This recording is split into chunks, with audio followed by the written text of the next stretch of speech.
Kita buka hati meminta tuntunan Roh Kudus, sehingga seluruh rangkaian retret kita ini dibimbing oleh Roh Allah sendiri.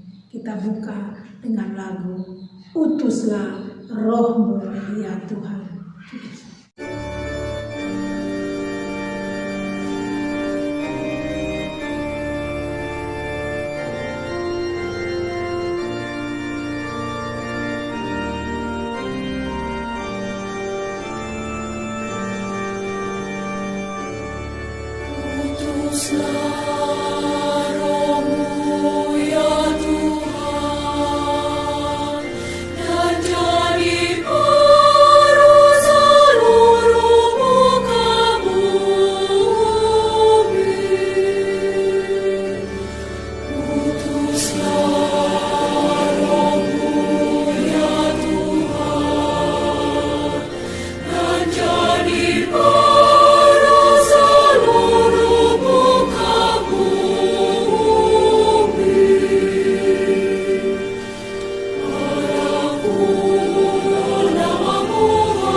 Dalam nama Bapa dan Putra dan Roh Kudus, amin.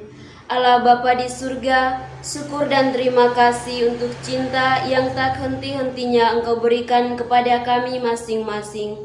Dan pada kesempatan ini, kami akan memulai retret dengan tema Maria Ratu Rosari sebagai pelindung kongregasi kami.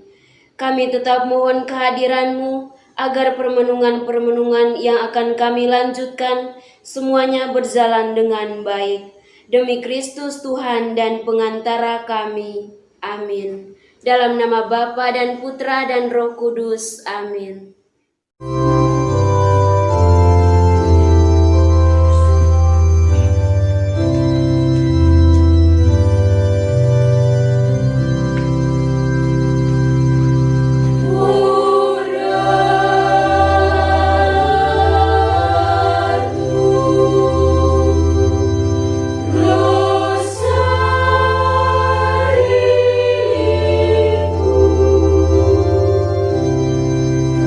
Engkau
Saudari-saudari yang terkasih, apa kabar?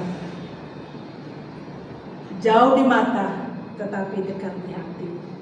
Jauh di Mailepet, jauh di Toru Ali. Jauh di Lingkang Bingung, jauh di Sebatik, jauh di Nunukan, jauh di Brau, jauh di Long Ayam, tapi kita dekat di hati dalam retret online. Apa daya pandemi membuat kita harus tinggal berjauhan, tetapi hati kita tetap satu. Mari kita lanjutkan retret kita hari yang ketiga dengan tema pertama, Maria Ratu Rosari sebagai pelindung kongregasi. Tidak asing bagi kita, hari-hari kita berdoa rosari. Bapak Uskup mengajak kita sehari 3 kontas kita daraskan untuk menghormati Bunda Maria sebagai pelindung utama kongregasi. Dia adalah Maria Ratu Rosari. Saudari-saudari yang terkasih, apakah devosi kepada Bunda Maria sebagai seorang ratu ini miliknya kongregasi Putri Denia Rosari, miliknya Suster PRR, atau itu adalah milik seluruh umat Katolik di dalam gereja? Mari kita simak bersama dalam renungan beberapa poin yang kami siapkan, semoga bermanfaat bagi kita. Saudari-saudari yang terkasih, Maria Ratu Rosari sebagai pelindung kongregasi bukan semata milik kita. Dia milik Gereja Universal, dia milik semua orang beriman untuk berdoa rosario. Kita lihat pertama, gereja menghormati Maria sebagai Ratu Rosari. Beberapa paus yang akan kita lihat, mereka sangat dekat dengan Bunda Maria. Pasti semua paus tidak mungkin mereka tidak berdevosi kepada Bunda Maria, tidak mungkin mereka tidak berdoa rosario. Tetapi hanya beberapa paus yang perlu saya sharingkan pada kesempatan ini. Kita lihat pertama, Paus Pius yang kelima. Mengapa Paus Pius yang kelima, saudari-saudari?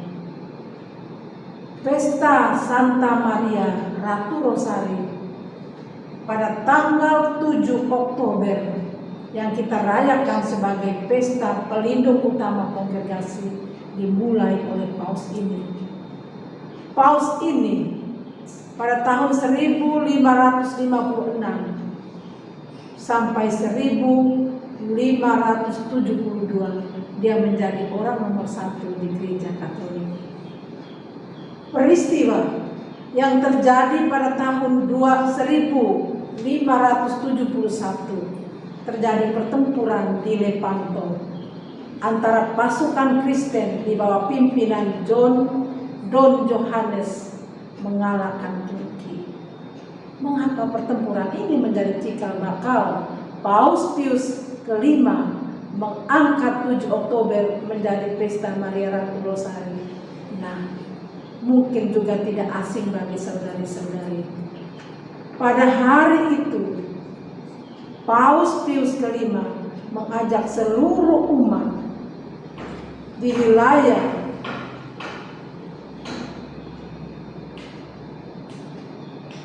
Lepanto untuk berdoa, mohon agar Bunda Maria memberikan kekuatan sehingga pasukan Kristen boleh memenangkan pertempuran. Doanya itu bukan litani Santa Kawan Maria atau doa penyerahan kepada hati Ibu Maria yang tak bernoda.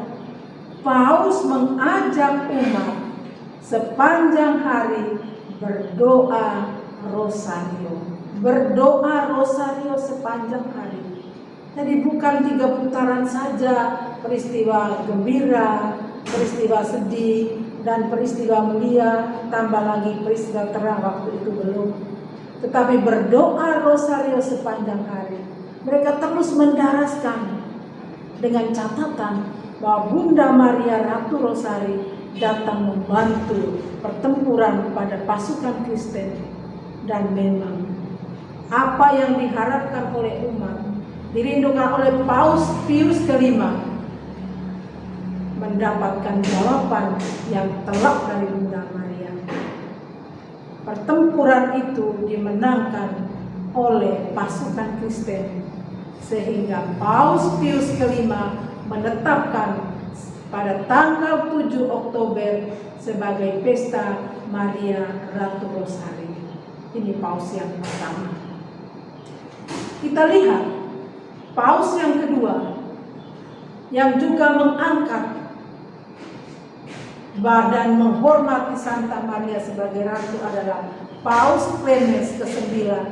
Dia menjadi Paus dari tahun 1667 sampai 1669. 2 tahun dia menjadi Paus. Dia menetapkan supaya seluruh gereja merayakan 7 Oktober sebagai hari pesta Bunda Maria Ratu Rosari. Berarti Paus Pius dia hanya mengajak umat di sekitar Lepanto. Tetapi Paus Clemens yang ke-9 seluruh umat gereja Katolik tanggal 7 Oktober itu merayakan pesta Bunda Maria Ratu Rosari. Lebih lagi oleh Paus Leo ke-13, dia menjadi Paus dari tahun 1878 sampai 1903. Dia menetapkan bukan hanya 7 Oktober sebagai pesta Maria Ratu Rosari, tapi seluruh bulan Oktober Paus Leo ke-13 mengajak umat untuk menghormati Bunda Maria sebagai Ratu Rosari. Bulan Oktober adalah bulan Rosario. Itu dimulai oleh Paus Leo ke-13. Yang berikut pasti paus-paus setelah Paus Leo ke-13 ada. Tetapi yang berikut saya mengangkat lagi Paus Yohanes Paulus II yang menjadi Paus lebih dari 25 tahun. Dari tahun 1978 sampai 2005. Paus ini menetapkan tahun Rosario. Oktober 2002 sampai Oktober 2003. Dia mengeluarkan surat apostolik Rosarium Virginis Mary dan menambah lagi pada tahun 2002 peristiwa cahaya atau peristiwa terang dalam rangkaian doa Rosario. Paus Yohanes Paulus II sungguh sangat berdevosi kepada Bunda Maria. Pesan Bunda Maria di Fatima supaya perang dunia kedua berakhir.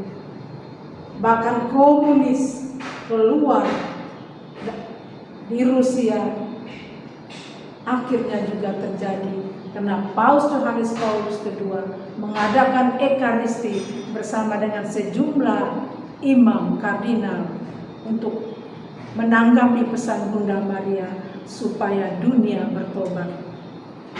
Saudari-saudari, jadi Maria sebagai pelindung, Maria sebagai Ratu Rosari bukan milik umat Marantuka, bukan milik Indonesia, bukan milik kongregasi Putri Reina Rosari, tapi dia adalah milik dunia. Kita lihat beberapa paus tadi sudah mengangkat dan mengajak seluruh umat Katolik dunia untuk menghormati Bunda Maria sebagai Ratu Rosari. Saudari-saudari yang terkasih, sekarang kita melihat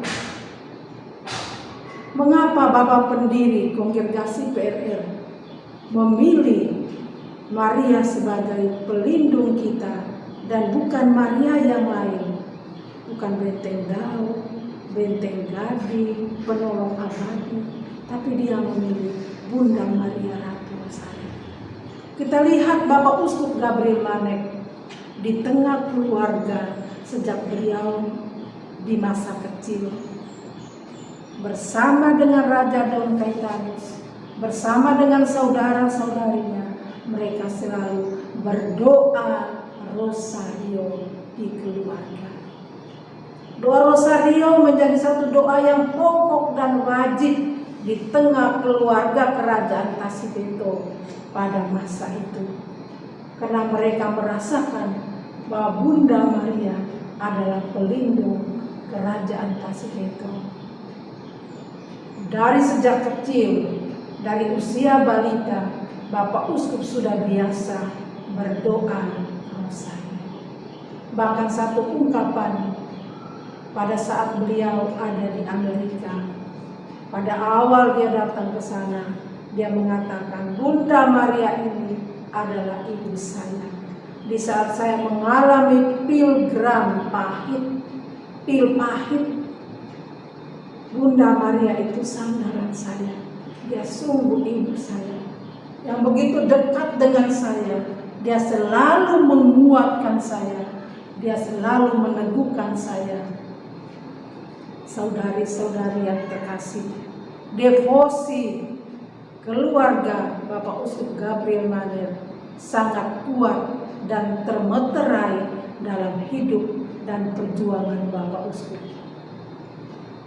Saudari-saudari yang terkasih, pada saat Bapak Uskup menjadi imam satu-satunya di Kepulauan Solo Adonara Flores Timur, umat di sana juga sudah berdevosi kepada Bunda Maria. Sehingga pada saat beliau menjadi uskup, ditabiskan pada tahun 1951, kekuatan devosi kepada Bunda Maria Ratu Rosari, Bunda Maria Renya Rosari, Bapak Uskup alami bersama dengan umat. Sehingga kita tahu pada tahun 1954, Bapak Uskup mempersembahkan dioses Larantuka di bawah naungan Bunda Maria Renya Rosari, di bawah naungan hati Ibu Maria yang tak bernoda. Para saudari yang terkasih, itulah Bapak Uskup menghormati Bunda Maria.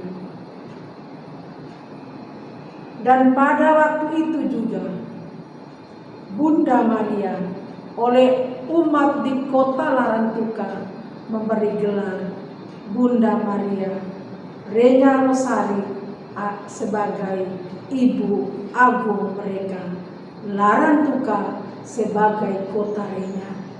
Sampai sekarang saudari-saudari, kalau kita dari Waibalun mau masuk San Domingo menuju kota Larantuka, di situ berdiri patung Renya Rosari yang tinggi besar, menyambut kedatangan para tamu atau umat masyarakat Larantuka yang bepergian pulang masuk kota.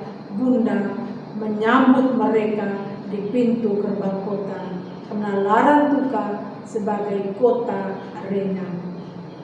Saudari-saudari yang terkasih, dari pengalaman iman ini, pendiri Kongregasi Putri Renya Rosari, Bapak Uskup Gabriel Manek SVD, akhirnya mendirikan kongregasi kita dengan diberi nama Kongregasi Putri Renya Rosari. Dengan satu catatan, bahwa kongregasi ini dilindungi oleh Bunda Maria Renya Rosari. Bukan hanya dilindungi saudari-saudari yang terkasih, tetapi suster-suster, putri-putrinya juga diajak untuk selalu berlindung di bawah naungan Renya Rosari. Dengan tiap hari beliau mengajak kita untuk selalu berdoa rosario. Bahkan dia mau supaya kita putri-putrinya menjadi anak Maria dengan rosario sebagai nafas kita. Pasti kita terus merenungkan dalam buku Rosario Nafas Anak Maria adalah kita putri-putri Bapak Uskup Gabriel Manek. Saudari-saudari yang terkasih, lalu apakah sampai di sini saja Bunda Maria sebagai pelindung kongregasi? Tidak, kita tidak hanya berdoa rosari, tetapi Bapak Uskup juga mengajak kita agar kerohanian Bunda Maria menjadi corak dan semangat hidup Putri Renya Rosari. Kerohanian Bunda Maria, saudari-saudari, harus menjadi corak dan semangat hidup kita, suster-suster Putri Renya Rosari. Bagaimana caranya? Modelnya bagaimana? Yang pertama, jalan hidup Bunda Maria menapaki jalan Yesus Putranya.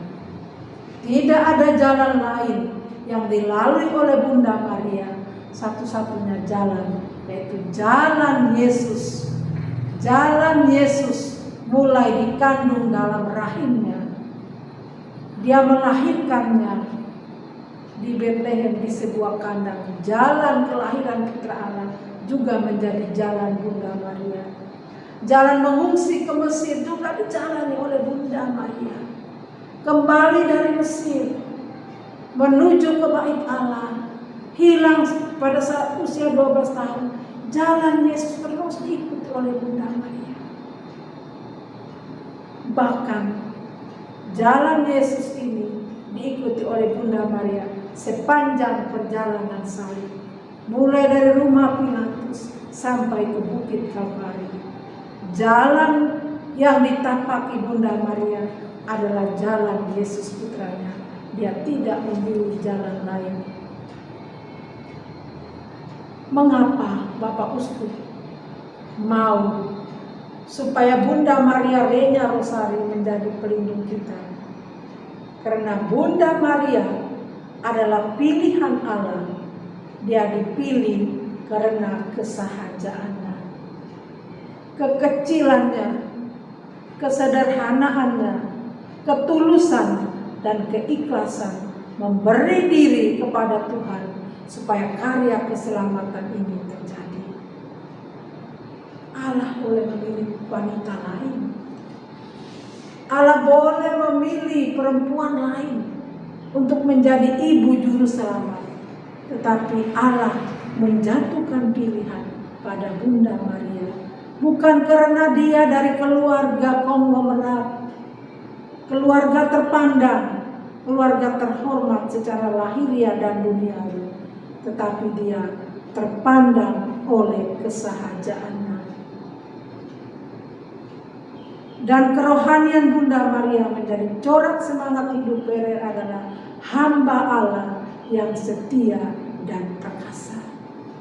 Mengapa dia setia? Setelah menjawab panggilan Allah untuk menjadi ibu juru selamat, dia mengatakan, "Ya, aku ini hamba Tuhan, terjadilah padaku menurut perkataanmu." Kata ya ini, saudari-saudari, sekali sebut ya, dihayatinya sampai sepanjang hidupnya. Sekali sebut ya, sampai sepanjang hidup dia tetap ya. Dan sampai berdiri di kaki salib. Dan bukan hanya sampai di situ, dia tidak hanya menyertai Yesus Putranya selama masih hidup, sehingga setelah Yesus wafat di salib, ya, Bunda katakan, sudah selesai tugas saya. Bukan sampai di situ, saudari-saudari.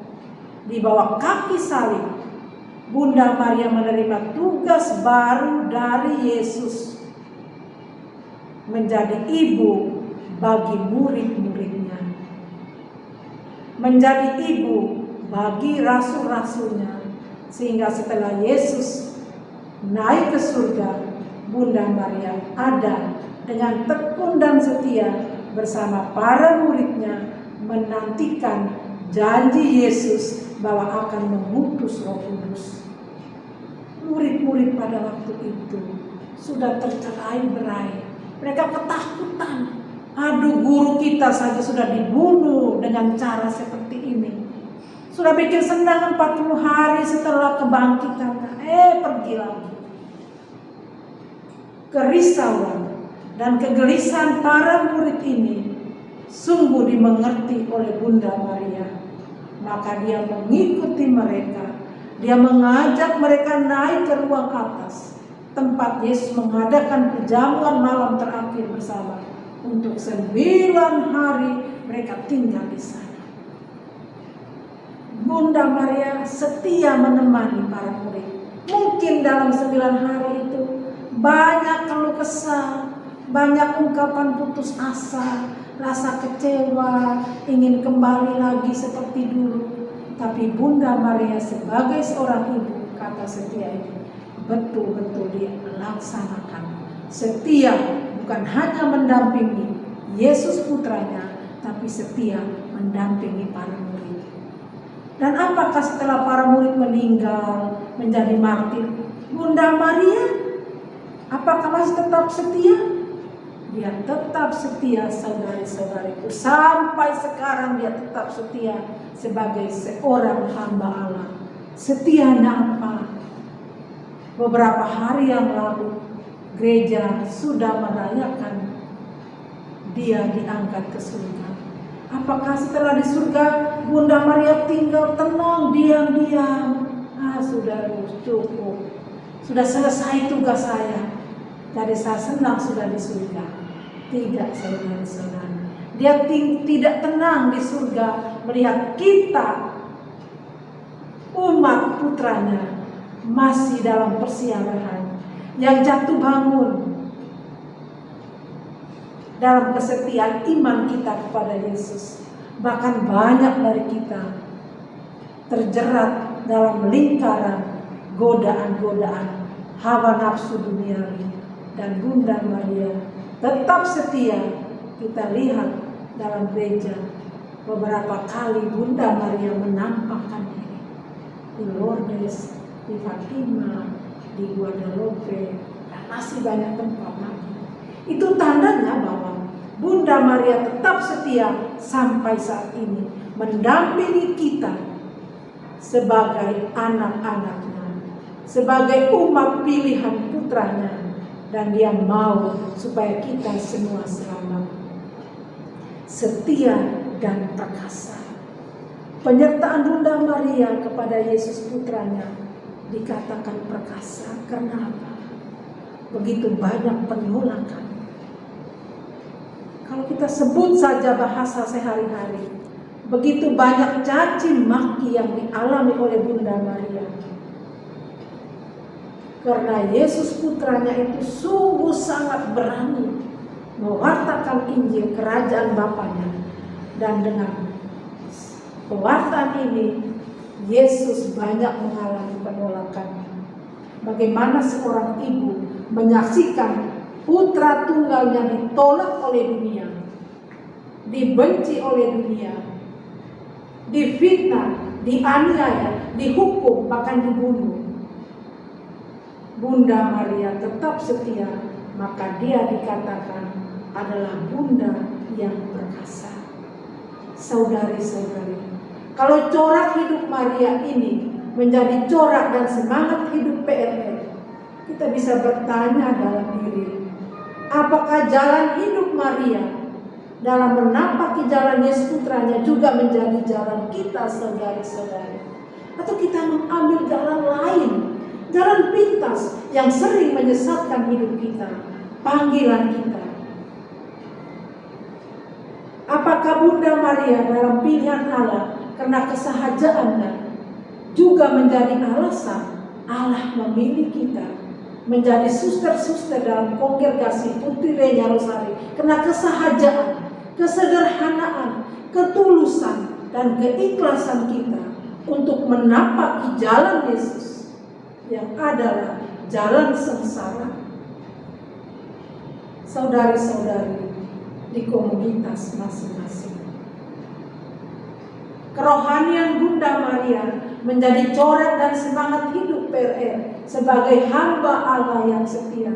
Apakah itu juga menjadi semangat penghayatan kita sebagai seorang Putri Renya Rosari, hamba Allah yang setia? Sekali mengatakan ya, tetap ya. Kita sebagai manusia biasa Kita ya itu sampai 9 kali dalam kaul sementara, lalu menjadi abadi pada saat kita mengikrarkan kaul kekal.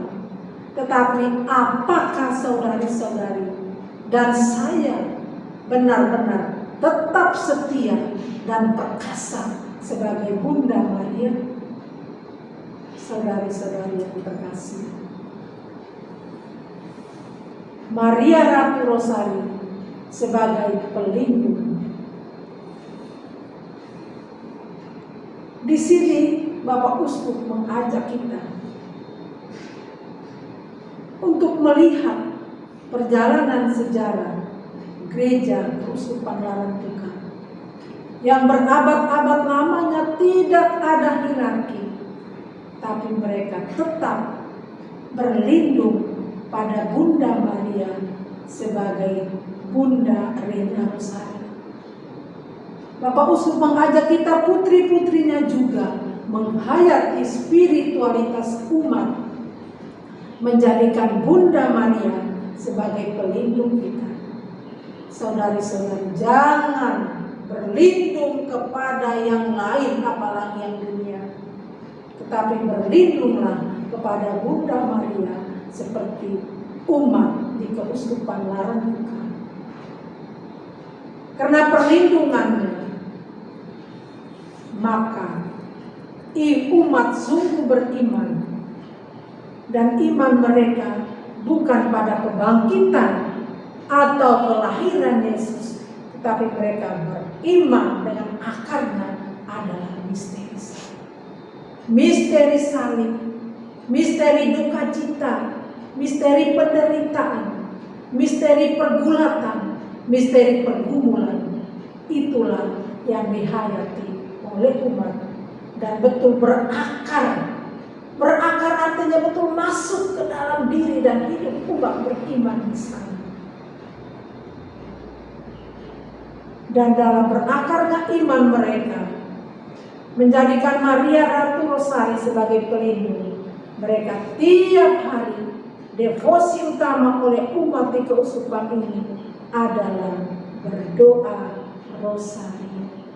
Mereka berdoa rosario, saudara-saudari, dan itulah yang dirindukan oleh Bapak Uskup. Putri-putriku, jadikan nafasmu menjadi nafas anak Maria dengan berdoa rosario tak putus-putusnya. Seperti rosario ini satu lingkaran tidak putus. Jadi kita berdoa terus menerus. Dan yang berikut, Bunda Maria paling dekat dan memahami misteri salib. Bunda Maria dekat sekali. Dari awal mula dipanggil untuk menjadi ibu Tuhan, menerima kabar, mengandung tanpa suami, salib sudah ada di sana. Mau melahirkan harus berangkat dari Nazaret ke Bethlehem, jauh, naik kuda. Di sana tidak ada penginapan. Lahirkan anaknya di sebuah kandang, suatu salib, suatu penderitaan.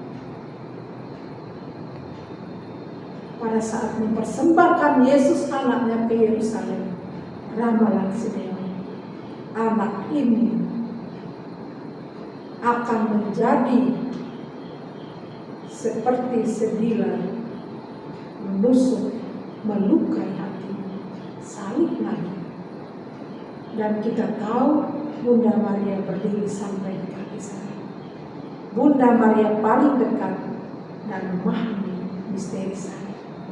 Sehingga saudari-saudari, setiap tantangan, pergulatan, entah medan, entah persaudaraan dalam komunitas, ada penderitaan-penderitaan kecil, mari kita berlindung pada Bunda Maria yang begitu dekat dengan dan memahami misteri salib. Bukan dekat saja, tapi dia paham. Semoga kedekatan kita juga sekaligus membuat kita paham akan penderitaan yang kita alami. Saudari-saudari yang terkasih, untuk memperdalam renungan ini, marilah ada 1-2 pertanyaan refleksi untuk bisa dijadikan bahan. Bagaimana pengalaman suster dalam devosi kepada Bunda Maria. Bagaimana pengalaman suster dalam doa rosario? Bapak Uskup rindu kita 3 putaran, setelah Yohanes Paulus kedua 4 putaran. Bagaimana pengalaman? Apakah kita setia? Apalagi pada jam 3 Bapak Uskup minta kita berdoa sambil berlutut, angkat tangan. Apakah masih setia? Yang kedua, semangat keperkasaan Bunda Maria yang bagaimana menjadi kekuatan bagi suster dalam menghayati misteri salib. Semoga Tuhan memberkati kita dan Bunda Maria mendoakan. Terima kasih.